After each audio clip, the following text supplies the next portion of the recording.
শুভ সকাল। Saint Gregory High School and কলেজের নবম দশম শ্রেণীর শিক্ষার্থীদেরকে অনলাইন ক্লাসে স্বাগত।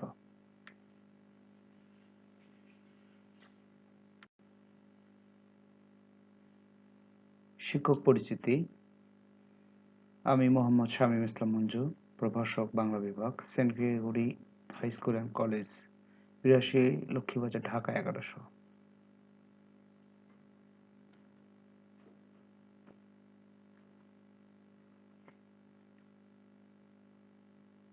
বাংলা সাহিত্য নবম দশম শ্রেণী। প্রেষণা।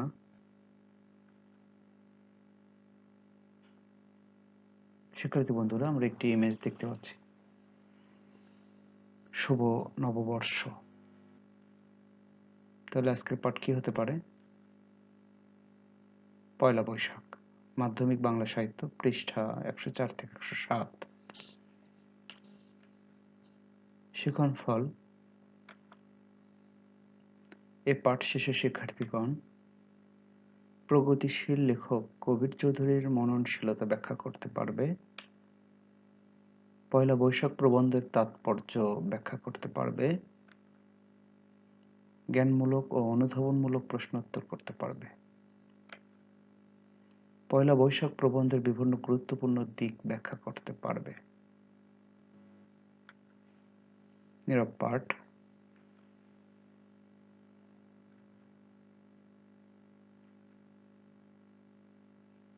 পয়লা বৈশাখ।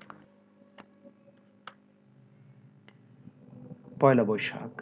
কবির চৌধুরী। লেখক পরিচিতি। কবির চৌধুরী ১৯২৩ সালের ৯ ফেব্রুয়ারি ব্রাহ্মণবাড়িয়ায় জন্মগ্রহণ করেন। তাঁর পিতা আব্দুল হালিম চৌধুরী ও মাতা আফিয়া বেগম। কবির চৌধুরী ১৯৩৮ সালে ঢাকা কলেজিয়েট স্কুল থেকে প্রবেশিকা, বর্তমানে যেটিকে এসএসসি বা মাধ্যমিক স্কুল সার্টিফিকেট বলা হয়, ১৯৪০ সালে ঢাকা ইন্টারমিডিয়েট কলেজ থেকে উচ্চ মাধ্যমিক পাশ করেন। তিনি ১৯৪৩ সালে ঢাকা বিশ্ববিদ্যালয় থেকে ইংরেজি সাহিত্যে স্নাতক সম্মান এবং ১৯৪৪ সালে স্নাতকোত্তর ডিগ্রি অর্জন করেন। এছাড়া যুক্তরাষ্ট্রের ক্যালিফোর্নিয়া বিশ্ববিদ্যালয় ও মিনেসোটা বিশ্ববিদ্যালয়ে তিনি অধ্যয়ন করেন। চাকরি ও অধ্যাপনা করে তার কর্মজীবন শেষ হয়। ঢাকা বিশ্ববিদ্যালয়ের অধ্যাপক হিসেবে তিনি অবসর গ্রহণ করেন। তিনি জাতীয় অধ্যাপক উপাধিতে ভূষিত হন। তিনি শিক্ষাবিদ, প্রাবন্ধিক ও অনুবাদক হিসেবে খ্যাতি অর্জন করেন। প্রগতিশীল অসাম্প্রদায়িক একটি আধুনিক রাষ্ট্র ব্যবস্থা প্রতিষ্ঠার জন্য তিনি আজীবন সংগ্রাম করে গেছেন। তাঁর উল্লেখযোগ্য রচনা ছয় সঙ্গী, প্রাচীন ইংরেজি কাব্য সাহিত্য, আধুনিক মার্কিন সাহিত্য, সাহিত্য কোষ, স্ত্রাদল থেকে পুশকিন ও অন্যান্য, বঙ্গবন্ধু শেখ মুজিব, মুক্তিযুদ্ধ চর্চা, ছোটদের ইংরেজি সাহিত্যের ইতিহাস, ছবি, কথা, সুর, শহীদদের প্রতীক্ষায়। তিনি বাংলা একাডেমি পুরস্কার ও ২১ পদক সহ অসংখ্য পুরস্কার ও সম্মাননায় ভূষিত হন। কবির চৌধুরী ২০১১ সালে পরলোক গমন করেন।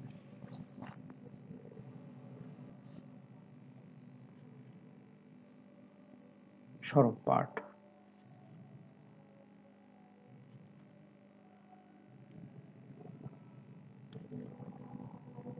পয়লা বৈশাখ। শিক্ষার্থী বন্ধুরা, তোমাদের বই থেকে তোমরা একটু দেখে নাও, স্ক্রিনে রয়েছে।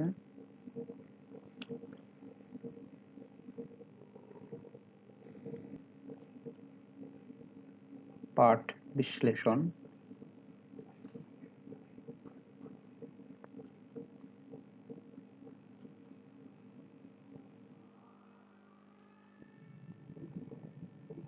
পয়লা বৈশাখ।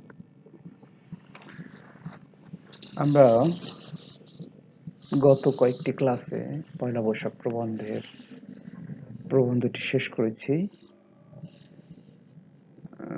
এমনকি শব্দের অর্থ, টিকা এবং পাঠ পরিস্থিতি পড়েছি। তার ভিত্তিতে আমরা এবার জ্ঞানমূলক প্রশ্নোত্তর দেখব। শিক্ষার্থী বন্ধুরা, এখান থেকে দেখে দেখে তোমরা লিখবে। আইন-ই আকবরী গ্রন্থের রচয়িতা কে? আবুল ফজল। 2. হালখাতা উৎসব কোন মহলে হতো? ব্যবসায়ী মহলে। 3. কত সালে কবির চৌধুরী জন্মগ্রহণ করেন? 1923 সালে। 4. কবির চৌধুরী কোন উপাধিতে ভূষিত হন? জাতীয় অধ্যাপক উপাধিতে। 5. ভারতীয় উপমহাদেশ বিভক্ত হয় কত সালে? 1947 সালে। 6. আবুল ফজল বাংলা নববর্ষকে কি বলে আখ্যায়িত করেছেন? নওরোজ। 7. অতীতে কোন সমাজের সঙ্গে বাংলা নববর্ষের সম্পর্ক ছিল অবিচ্ছেদ্য? কৃষি সমাজে। 8. কবির চৌধুরীর পিতার নাম কি? আব্দুল হালিম চৌধুরী। 9. কবির চৌধুরীর মাতার নাম কি? আফিয়া বেগম। 10. অতীতে কোনটি পয়লা বৈশাখের আনন্দ উৎসবের প্রাণকেন্দ্র ছিল? গ্রাম বাংলা। 11. আবুল ফজল কি হিসেবে খ্যাত? ঐতিহাসিক। 12. শোভিনিস্টিক শব্দের অর্থ কি? আত্মগৌরব মতবাদী। 13. কোন গ্রন্থ থেকে পয়লা বৈশাখ প্রবন্ধটি সংকলন করা হয়েছে? বাংলাদেশের উৎসব নববর্ষ।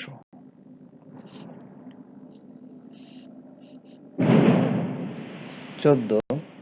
বাংলাদেশের উৎসব নববর্ষ গ্রন্থটি কত সালে প্রকাশ পায়?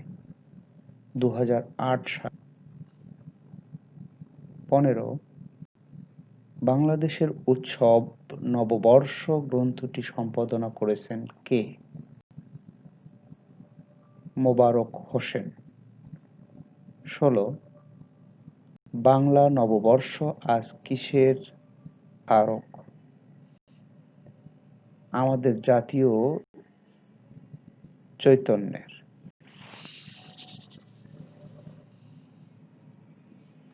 17. নওরোজ শব্দের অর্থ কি? নতুন দিন। 18. বাঙালির সর্বশ্রেষ্ঠ সাংস্কৃতিক উৎসব কি? পয়লা বৈশাখ। 19. জীবিকা নির্বাহের জন্য অথবা স্থায়ীভাবে বসবাস করার জন্য দলবদ্ধভাবে বিদেশে যে বসতি স্থাপন করা হয় তাকে কি বলে? উপনিবেশ। 20. কোন তিথিতে রাখি বন্ধন উৎসব পালিত হয়? শ্রাবণ পূর্ণিমায়। 21. মধ্যবিত্ত মানুষের শখকে প্রাবন্ধিক কি হিসেবে আখ্যায়িত করেছেন? বর্জুয়া বিলাস। 22. পররাজ্যের ওপর কর্তৃত্ব বিস্তার রূপ রাজনৈতিক কূটকৌশলকে কি বলে? সাম্রাজ্যবাদ। 23.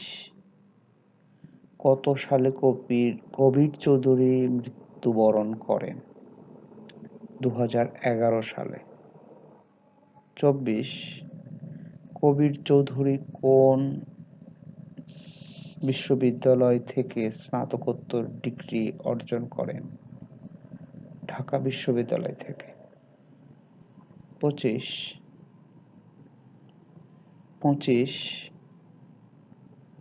কত সালে কবির চৌধুরী স্নাতকোত্তর ডিগ্রি অর্জন করেন? 1944 সালে।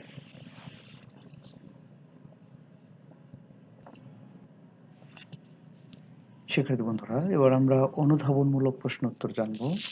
অনুধাবনমূলক প্রশ্ন লিখব এবং সেটির জ্ঞান অংশটুকু লিখে নিব, আর বিস্তারিত বই থেকে দেখে নিতে হবে বা তোমাদের তৈরি করতে হবে। 1. সকল দেশের নববর্ষ পালনে ভিন্নতা থাকলেও সর্বক্ষেত্রে যে মৌলিক ঐক্য চোখে পড়ে তা ব্যাখ্যা করো। উত্তর, জ্ঞান অংশটুকু। সকল দেশের নববর্ষ পালনে ভিন্নতা থাকলেও যে মৌলিক ঐক্য চোখে পড়ে তা হলো নবজন্মের ধারণা। 2. সুদূর অতীতে এর সঙ্গে কৃষি সমাজের যোগসূত্র ছিল অবিচ্ছেদ্য, ব্যাখ্যা করো। উত্তর, উক্তিটি দ্বারা বোঝানো হয়েছে প্রাচীন কৃষি সমাজে শীতকালের নির্জবতার পর নবজীবনের আবির্ভাব হিসাবে এই উৎসব পালিত হতো। 3. কালের যাত্রাপথে নববর্ষ পালনের রীতিতে যে পালাবদল ঘটেছে তা ব্যাখ্যা করো। উত্তর, কালের যাত্রাপথে নববর্ষ পালনের রীতিতে যে পালাবদল ঘটেছে তা হল কালের প্রবাহে নববর্ষ পালনের রীতিতে নতুনত্ব যোগ হয়েছে। 4. নববর্ষ কিভাবে বাঙালি জাতির স্বতন্ত্র সাংস্কৃতিক বৈশিষ্ট্যের পরিচয় দেয়? উত্তর, নববর্ষ আমাদের সংস্কৃতির অংশ এবং এটি বাঙালির জাতীয়তাবাদের পরিচায়ক। এর মাধ্যমেই নববর্ষ বাঙালি জাতির স্বতন্ত্র সাংস্কৃতিক বৈশিষ্ট্যের পরিচয় দেয়। 5. শহরের উচ্চবিত্ত ও মধ্যবিত্ত নাগরিকের বর্জ্য বিলাস বলতে কি বোঝানো হয়েছে? উত্তর, শহরের উচ্চবিত্ত ও মধ্যবিত্ত নাগরিকের বর্জ্য বিলাস বলতে উচ্চবিত্ত ও মধ্যবিত্ত নাগরিকের শখ বোঝানো হয়েছে। আমি তোমাদের জন্য একটু সময় দিচ্ছি যাতে তোমরা লিখে নিতে পারো। এক্ষেত্রে প্রশ্নের নম্বরগুলো সবগুলোতে 1 রয়েছে, আসলে 1, 2, 3, 4, 5 এই ক্রমান্বয়ে হবে।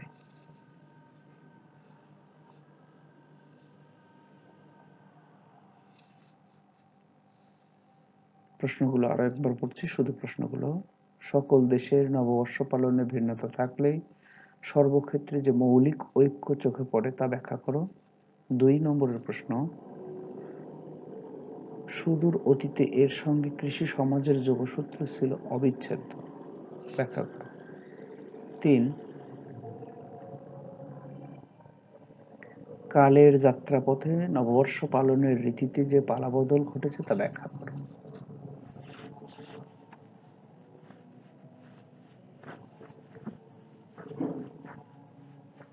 4. নববর্ষ কিভাবে বাঙালি জাতির স্বতন্ত্র সাংস্কৃতিক বৈশিষ্ট্যের পরিচয় দেয়?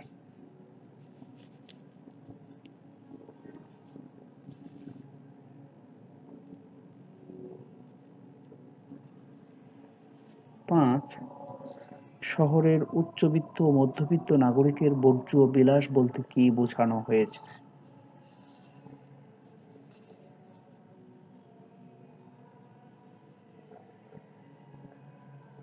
আমি এখন থেকে 1 মিনিট সময় দেবো এইগুলো লেখার জন্য।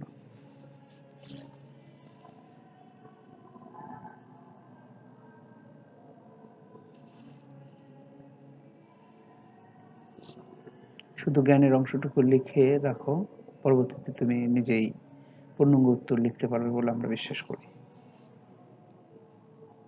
যদি কারো বুঝতে সমস্যা হয় সেক্ষেত্রে কমেন্টস বক্সে প্রশ্ন করলে আমি উত্তর দিয়ে দেব।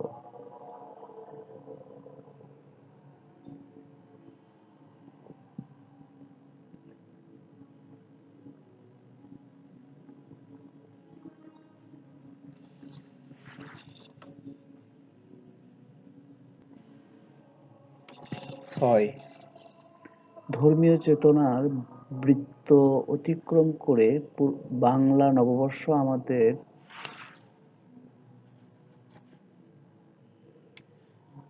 জাতীয় চেতনার ধারক ব্যাখ্যা করো।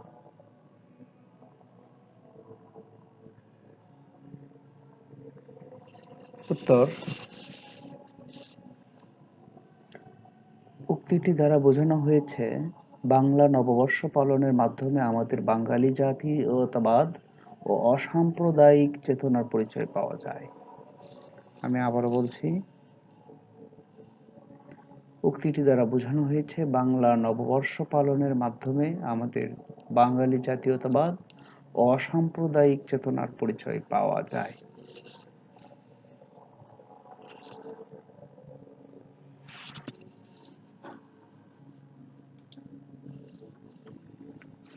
7 বাংলা নববর্ষ কিভাবে ব্রিটিশ শাসন আমলে এদেশের পরশাসিত ও শোষিত জনগণের চিত্তে সাহসিকতা ও জাতীয়তাবাদী চেতনার প্রতিফলন ঘটিয়েছিল?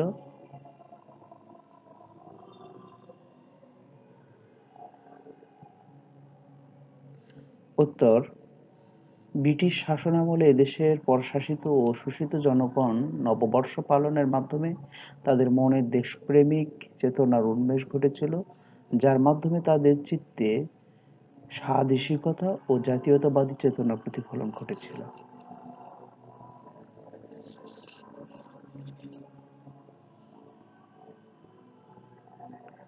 8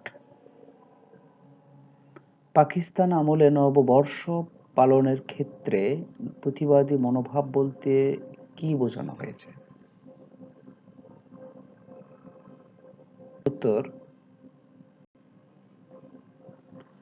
পাকিস্তান আমলে নববর্ষ পালনের ক্ষেত্রে পাকিস্তানি শাসক গোষ্ঠীর বাঙালিদেরকে নববর্ষ পালনে বাধা প্রদান করে, কিন্তু বাঙালিরা তবুও নববর্ষ পালন করেছে এবং এর মাধ্যমে পাকিস্তানি শাসকদের বিরুদ্ধে সাংস্কৃতিক প্রতিবাদ প্রকাশ পেয়েছে।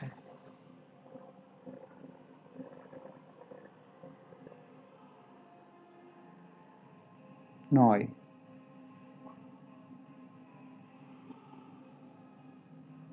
তার মধ্যে মধ্যবিত্ত ও উচ্চবিত্ত নাগরিকের বর্জ্য বিলাস ও ফ্যাশনের একটি বড় অংশ কাজ করছে, সে কথা মানতেই হবে। ব্যাখ্যা করো। উত্তর, উক্তিটি দ্বারা বোঝানো হয়েছে বর্তমানে নববর্ষ পালন শহর কেন্দ্রিক হয়ে গেছে এবং এতে সামান্য হলেও কৃত্রিমতা যুক্ত হয়েছে।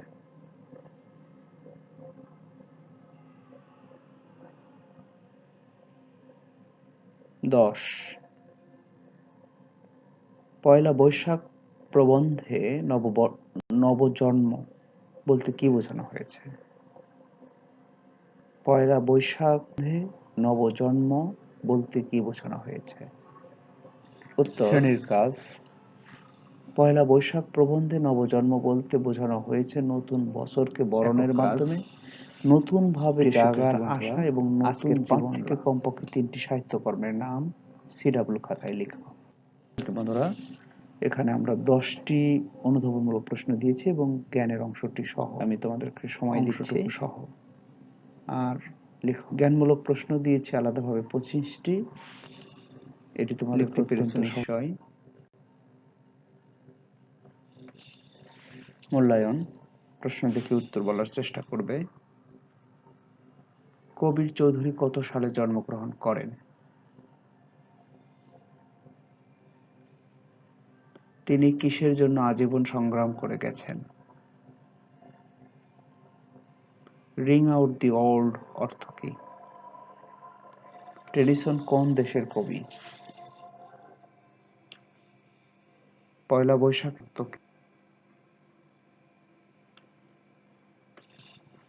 বাড়ির কাজ। পয়লা বৈশাখ পড়ে 10টি জ্ঞানমূলক প্রশ্নোত্তর লেখো। এইচডব্লিউ খাতায় লিখে নাম ও রোল সহ কমেন্টস বক্সে দাও।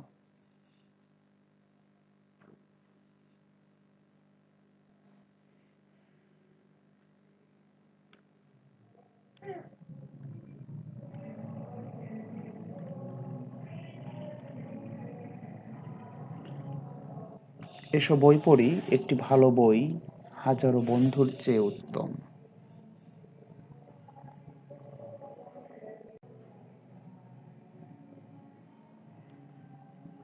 পরবর্তী ক্লাসে কথা হবে। সে পর্যন্ত সবাইকে ভালো থাকার জন্য বিশেষ চেষ্টা করতে বলা হচ্ছে। আর আজকের ক্লাসে সঙ্গে থাকার জন্য সবাইকে অনেক অনেক ধন্যবাদ। সবার সুস্বাস্থ্য দীর্ঘায়ু কামনা করে এখানে শেষ করছি। ধন্যবাদ সবাইকে।